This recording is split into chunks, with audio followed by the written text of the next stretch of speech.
Hello and welcome to operations research. So ये हमारा पहला लेक्चर है। So we'll study the basics of operations research and why it is done.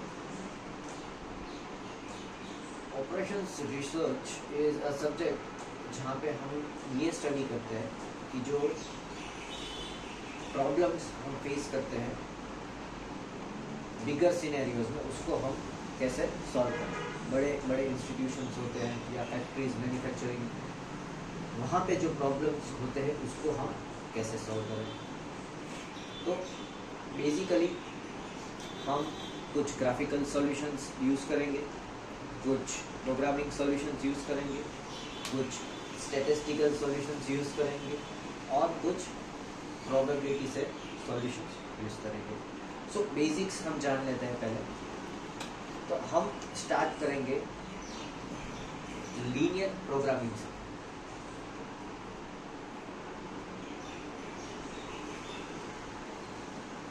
Linear programming को हम LP बोलेंगे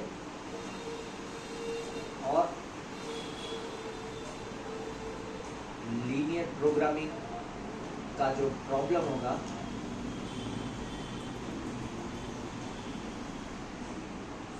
उसको हम एलपीपी बोलेंगे।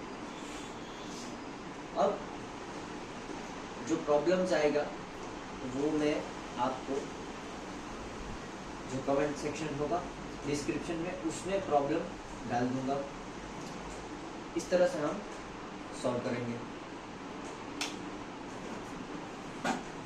तो अब देखते हैं कि लीनियर प्रोग्रामिंग और जो लीनियर प्रोग्रामिंग प्रॉब्लम है उसको कैसे सॉल्व किया जाए। उनके बेसिक की एलिमेंट क्या होता है। तो सबसे पहले तो हमको जो प्रॉब्लम है उसको दो भाग में डिवाइड करना होगा कि ये जो प्रॉब्लम है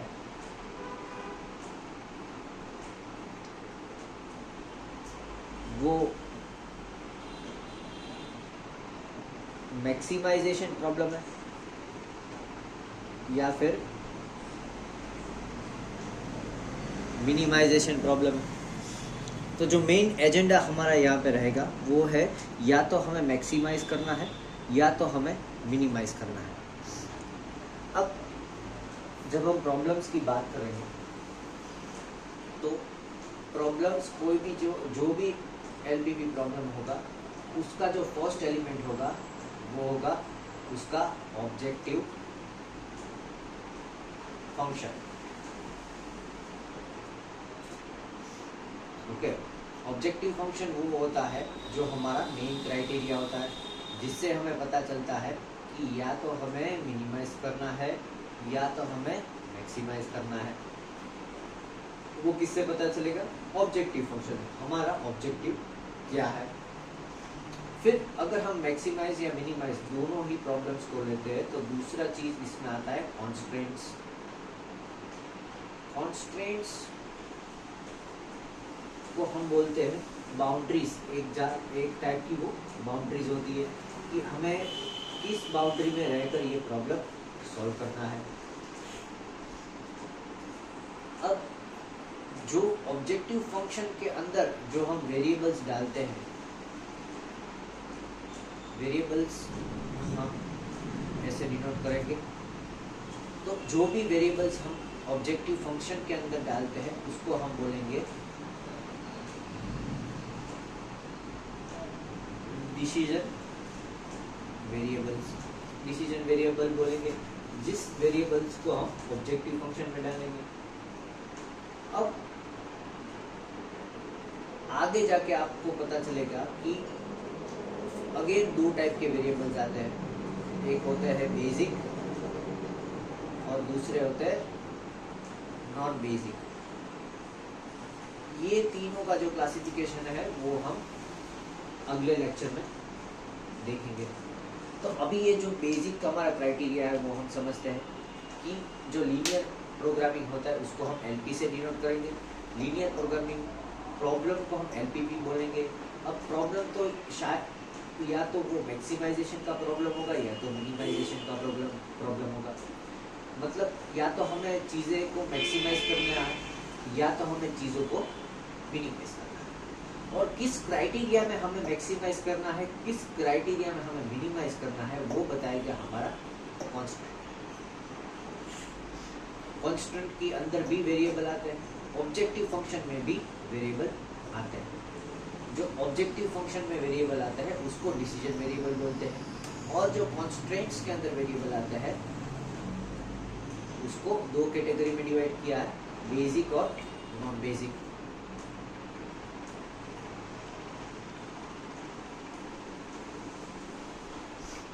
तो हम एक एग्जांपल लेंगे और उसके ऊपर से हम समझेंगे कि हम कैसे प्रॉब्लम सॉल्विंग करेंगे। तो हमारा जो प्रॉब्लम है वो मैं डाल दे रहा हूँ डिस्क्रिप्शन बॉक्स में। प्रॉब्लम क्या बोल रहा है? प्रॉब्लम ये बोल रहा है कि a thermal power generation steam is produced by boiling water using coal और oil as fuel. The superheated steam pushes past the turbines and rotates them, leading to the production of electrical energy. अभी देखो problems जो भी हमें आएंगे वो बहुत बड़े बड़े प्रॉब्लम्स हैं। अगर आप उसको पूरा पढ़ लोगे तो आपको सॉल्यूशंस नहीं मिलेंगे। तो आपको प्रॉब्लम्स को फ्लो चार्ट बनाना होगा, तभी आपके लिए इजी रहेगा। तो फर्स्ट ऑफ ऑल आता है कि कहाँ पे है, तो बोलो हम है थर्मल पावर प्लांट है। थर्मल प्लांट है। थर्मल प्लांट के अंदर क्या हो रहा है? थर्मल प्लांट के अंदर स्टीम प्रोड्यूस हो रहा है। क्या हो रहा है? स्टीम प्रोड्यूस हो रहा है। अब स्टीम कहाँ से प्रोड्यूस हो रहा है? या तो ऑयल में से हो रहा है या फिर कोल में से हो रहा है। ये दोनों चीजों में से स्टीम प्रोड्यूस हो रहा है। The superheated steam pushes past the turbine. अब ये स्टीम प्रोड्यूस होता है, वो क्या कर रहा है? टरबाइन को मूव करता है, टरबाइन्स को मूव करता है and rotates them leading to the production of electrical energy. और इस टरबाइन से जो निकलता है वो है electrical energy. A steel plant uses blast furnace gas and coke oven gas as fuels. अभी स्टील प्लांट है, स्टील प्लांट है वो इसी तरह दो चीजों का इस्तेमाल करता है, ब्लास्ट फर्नेस गैस और coke oven gas. Okay, blast furnace gas और कोक ओवन गैस फ्यूल के जैसे, और उसमें से स्टीम प्रोड्यूस होता है। This boiler is connected to an AC generator in order to produce electrical power. अब ये दोनों चीज है वो एक AC जनरेटर में फिक्स हो रहा है।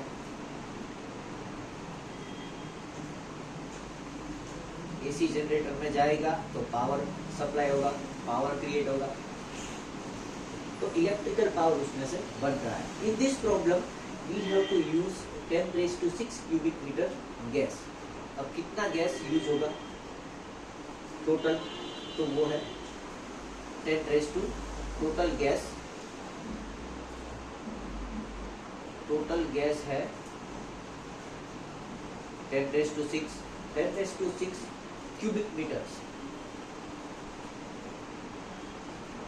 गैस यूज होगा। The volume of the boiler gas and coke oven gas used total. We have the following information with us. So इतनी information हमको दी गई।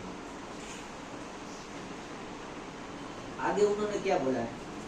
We can produce 1 unit of steam with 1 unit of blast furnace gas and 3 units of steam with 1 unit of coke oven gas.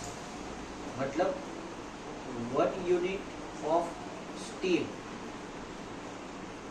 बनेगी 1 unit of blast furnace gas में से और 3 units of steam बनेगी 1 unit of coke oven gas में से। ये जो दोनों थे तो इसमें से 1 यूनिट स्टीम निकल रही है, इसमें से 3 यूनिट स्टीम निकल रही है। हमें कितनी, we have to produce at least 15 units of steam per day. Okay, तो ये हमारा फर्स्ट कांस्टेंट हुआ कि ये चीज हमें चाहिए। दूसरा कांस्टेंट हुआ कि हमें मिनिमम कितनी चाहिए, मिनिमम प्रोडक्शन ऑफ स्टीम कितनी है, 15 यूनिट्स। हमें बोला है at least 15 units per day we have to produce, तो वो क्या हुआ, मिनिमम प्रोडक्शन हमें चाहिए 15 units per day. We can use at the most 4 units of blast furnace gas and 6 unit of coke oven gas per day. तो अभी तीसरा constant आएगा, ये आया प्रोडक्शन में से, तो अब आएगा usage, maximum usage. Maximum usage हमें कितना दिया है, तो ब्लास्ट फर्नेस गैस का भी दिया है और कोक ओवन गैस का भी दिया है। Blast furnace gas we have to use at the most 4 units और coke oven we have to use at the most 6 units. Okay, और आखिरी में एक और कांस्टेंट दिया है, the cost of 1 unit of blast furnace gas is, cost दिया है, cost of 1 unit of blast furnace gas कितना दिया है, rupees 19,000। Similarly cost of 1 unit of coke oven gas कितना दिया है, रुपीज 1,75,000। ओके, अब हमें करना क्या है, what we have to do, minimise करना है या तो मैक्सिमाइज करना है। हमें पूछा है how much blast furnace gas and coke oven gas should we use to minimise the expenditure. तो क्या करना है, मिनिमाइज, क्या करना है, एक्सपेंडिचर।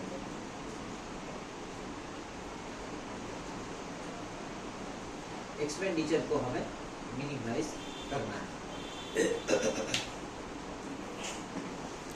तो फर्स्ट ऑफ ऑल हमारा टारगेट क्या होगा, सबसे पहले हमारा टारगेट ये होना चाहिए टू फाइंड आउट कि हमारा कांस्टेंट क्या है। ये 1, 2, 3, 4 हमारे कांस्टेंट है, उसी में से हमको मिलेगा हमारा ऑब्जेक्टिव फंक्शन। ऑब्जेक्टिव फंक्शन मतलब कि हमें करना क्या है, तो हमें मिनिमाइज करना है या मिनिमाइज करना है, तो बोलो एक्सपेंडिचर को मिनिमाइज करना है। एक्सपेंडिचर कहाँ से आता है, तो कि कॉस्ट में से। एक्सपेंडिचर का मतलब कितना स्पेंड हुआ, राइट। तो हमें कॉस्ट को मिनिमाइज करना है। कॉस्ट को मिनिमाइज करना है तो हम कॉस्ट को क्या लेंगे, ऑब्जेक्टिव फंक्शन।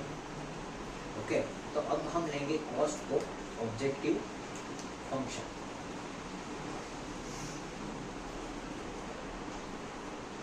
अभी अगर हम देखें तो यहाँ पे हम सॉल्यूशन करेंगे। कॉस्ट को हमें लेना है objective function. Okay, so amount of coke oven gas जो हम ले रहे हैं, तो x1 क्या होगा, number of unit of blast furnace gas, और x2 क्या होगा, x1 होगा number of unit of blast furnace gas, और x2 होगा number of unit of coke oven gas. Okay, तो अभी कॉस्ट क्या होगा, ऑब्जेक्टिव फंक्शन हमारा, इसका कितना कॉस्ट होगा, तो 19,000 into the unit of blast furnace gas, तो 19,000 into x1 plus 1,75,000 into x2, तो ये हुआ हमारा objective function. Objective function 19,000 x1 plus 175,000 extra. इसको क्या करना है, मिनिमाइज करना है। ओके,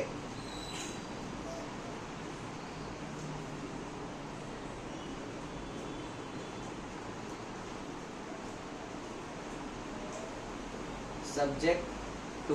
अब मिनिमाइज कौन सी चीजें को हम ध्यान में रख के उसको मिनिमाइज करेंगे, तो वो आएगा उसका सब्जेक्ट टू। तो सबसे पहले हमें कांस्टेंट दिया हुआ है 1 unit of blast furnace gas और 3 unit of coke oven gas. ये दोनों चीजें हमें दी हुई है कि 1 यूनिट स्टीम मिलता है हमें 1 ब्लास्ट फर्नेस गैस में से और 3 यूनिट ऑफ स्टीम मिलता है कोक ओवन गैस में से। तो 1 यूनिट ऑफ मतलब 1 into x1 plus 3 into x2, इतना स्टीम हमें मिलेगा ये दोनों कंबाइन से। और मिनिमम हमें कितना चाहिए प्रोडक्शन ऑफ स्टीम, तो 50 यूनिट्स मिनिमम। अगर मैक्सिमम होता तो ये उल्टा होता, ये ग्रेटर देन इक्वल टू है, मतलब मिनिमम प्रोडक्शन इतना चाहिए, उससे ग्रेटर होगा तो चले। Okay, so minimum production of steam we need is 15। So 15 के साइड में क्लोज माउथ है। ओके, अगर यहाँ पे मैक्सिमम लिखा होता तो ये साइड ऑपोजिट होता। जो भी वैल्यू को हमें मिनिमम काउंट करना है उसके साइड ये पॉइंटेड एरो रहना चाहिए और जो ओपन माउथ है वो ऑपोजिट साइड होना चाहिए। इसे भी आप याद रख सकते हो। फिर आगे क्या बोला है, ब्लास्ट फर्नेस गैस है वो मैक्सिमम यूज आप कितना कर सकते हो ब्लास्ट फर्नेस गैस का 4 यूनिट और कोक ओवन गैस का 6 यूनिट। अभी देखो ये मैक्सिमम है, तो मैक्सिमम इसे हम यूज, पहले हम इसको सॉल्व कर देंगे तो होगा ये x1 plus 3x2 is greater than equal to 50। तो ये हमारा पहला कांस्टेंट हुआ। अभी दूसरा कांस्टेंट क्या है, तो ब्लास्ट फर्नेस गैस 4 यूनिट्स होगा। मैक्सिमम यूज आप कितना कर सकते हो, तो 4 इंटू ब्लास्ट फर्नेस गैस कौन सा है x1, तो 4x1 is less than equal to x1 is less than equal to 4। और जो x2 है कोक ओवन गैस, उसको हमें कितना यूज करना है मैक्सिमम 6 यूनिट्स। क्या हुआ 6। और ये x1 और x2 दोनों है वो 0 से बड़े होने चाहिए। ओके, तो थर्ड और आखिरी कांस्टेंट होगा x1 and x2 must be greater than equal to 0। तो ये सेकेंड कांस्टेंट हो गया, ये थर्ड कांस्टेंट हो गया और ये फोर्थ कांस्टेंट हो गया। तो अब हमारा प्रॉब्लम क्या होगा, हमारा प्रॉब्लम होगा फाइनली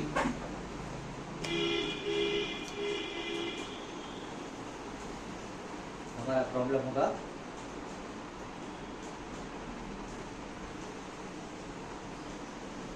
मिनिमाइज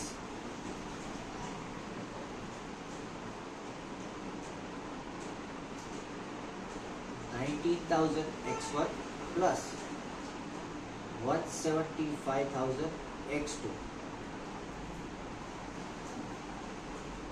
सब्जेक्ट 2। अभी कांस्टेंट लिख देंगे तो सब्जेक्ट 2 आएगा x1 plus 3x2 more than equal to 50, x1 less than equal to 4, x2 less than equal to 6 और x1 x2 होगा मोर देन इक्वल टू 0। तो ये हमारा सॉल्यूशन का प्रॉब्लम क्रिएट हुआ। तो दिस इज हाउ आप एक प्रॉब्लम में से एक मिनिमाइजेशन या मैक्सिमाइजेशन सॉल्यूशन निकाल सकते हो। पहले आपने प्रॉब्लम को लिखा इन अ फ्लो चार्ट फॉर्म, जिससे हम समझ पाए कि प्रॉब्लम क्या बोल रहा है। थर्मल प्लांट है, स्टीम प्रोड्यूस होगा, स्टीम प्रोड्यूस होकर टर्बाइन में जाएगा, उसमें से इलेक्ट्रिकल एनर्जी निकलेगी। फिर सेकेंड जो चीज़ है, अगेन हमने फ्लो चार्ट में लिखा कि प्रॉब्लम में हमें क्या एक्सप्लेन किया है, स्टील प्लांट है जो ब्लास्ट फर्नेस गैस और कोक ओवन गैस दोनों प्रोड्यूस करता है। दोनों गैस एसी जनरेटर में जाते हैं और उसमें से इलेक्ट्रिकल एनर्जी प्रोड्यूस होती है। उसके बाद हमें लिखना है कांस्टेंट, ये सबसे इम्पोर्टेंट है। इसमें अगर आपने गलती की तो ये यहाँ पे गलती होगी। तो कांस्टेंट में क्या लिखा, तो कि 1 यूनिट स्टीम बनता है 1 unit of blast furnace gas में से, फिर 3 यूनिट ऑफ स्टीम बनता है 1 unit of coke oven gas में से। तो ये हमारा एक कांस्टेंट हुआ। दूसरा क्या बोला है, दूसरा बोला है कि मिनिमम प्रोडक्शन ऑफ स्टीम कितना होना चाहिए, 15। तो ये दूसरा कांस्टेंट हुआ। थर्ड फैक्ट क्या है, मैक्सिमम यूसेज, कि हम कौन सी चीज कितनी यूज कर सकते हैं। ब्लास्ट फर्नेस गैस हम 4 यूनिट यूज कर सकते हैं, Coke oven gas 6 unit use कर सकते हैं।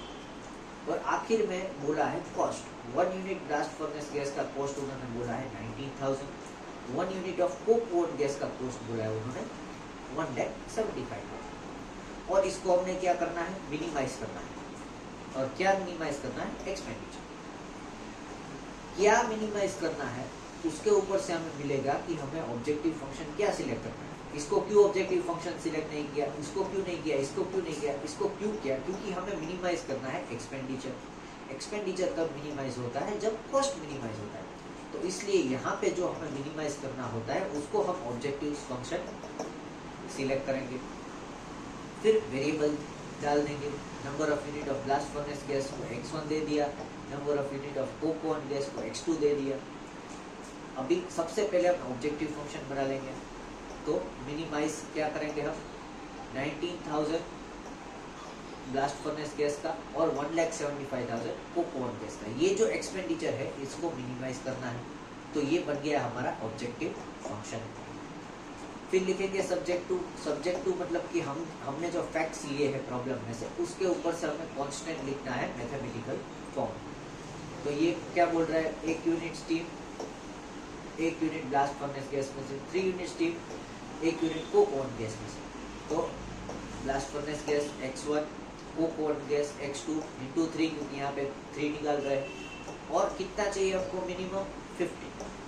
एक चीज हमेशा ध्यान रखना, मिनिमम होता है तो ये माउथ इस तरफ खुलता है, मैक्सिमम होता है तो माउथ इस तरफ खुलता है। मैक्सिमम यूसेज बोला है, उसके बाद तो कितना है 4 यूनिट्स x1 का और 6 यूनिट x2 का। तो ये दूसरे दो कांस्टेंट हो जाएंगे। और इसके बाद जो आखिरी वाला कांस्टेंट जो कॉमन होता है वो है x1 x2 greater than equal to 0। ये 0 से ज्यादा होना चाहिए तभी प्रोडक्शन होगा, नेगेटिव में तो होता नहीं। ये फाइंड करके हम फाइनली हमारा मैथमेटिकल फॉर्म लिखेंगे, मिनिमाइज, ये ऑब्जेक्टिव फंक्शन लिख दिया, सब्जेक्ट टू, और उसके बाद हमारा कांस्टेंट लिख दिया। तो ये हो गया mathematical form of any minimisation और मैक्सिमाइजेशन प्रॉब्लम।